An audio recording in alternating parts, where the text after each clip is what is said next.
Welcome back to our Health Mobile app series.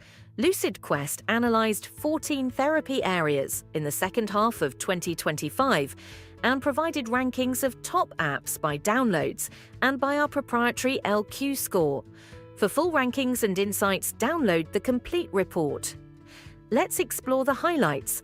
Alzheimer's disease and dementia app ecosystem is dominated by cognitive training and brain game apps focused on general brain fitness rather than disease-specific support, with limited scientific referencing and few validated interventions.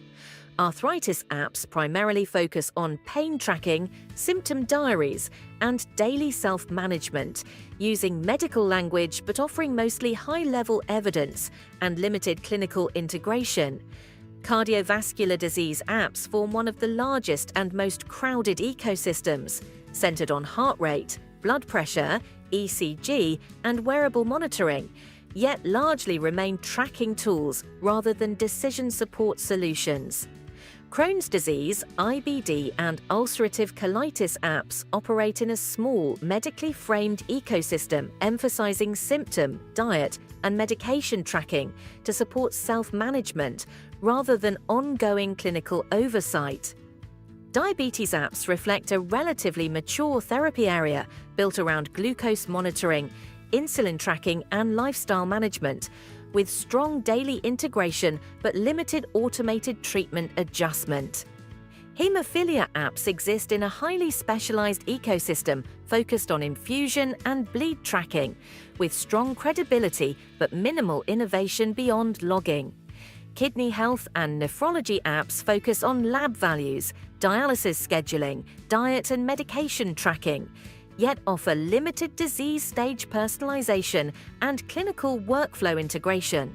Major depressive disorder apps occupy a broad, consumer-oriented landscape centered on mood tracking, CBT-informed exercises, and self-help content, with limited formal validation or mental healthcare integration.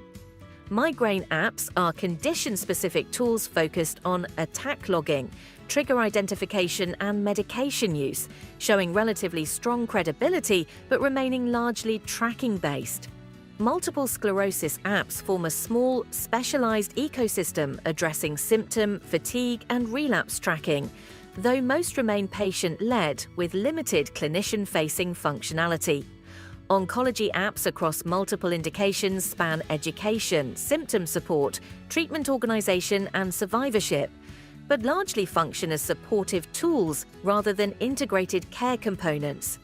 Parkinson's disease apps primarily support symptom and medication tracking with minimal integration into care pathways.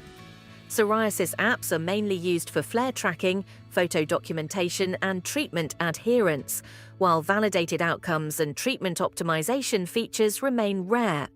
Respiratory disease apps are clinically framed around asthma and COPD monitoring, inhaler use, and spirometry-related features, yet mostly follow a track and report model without proactive treatment optimization.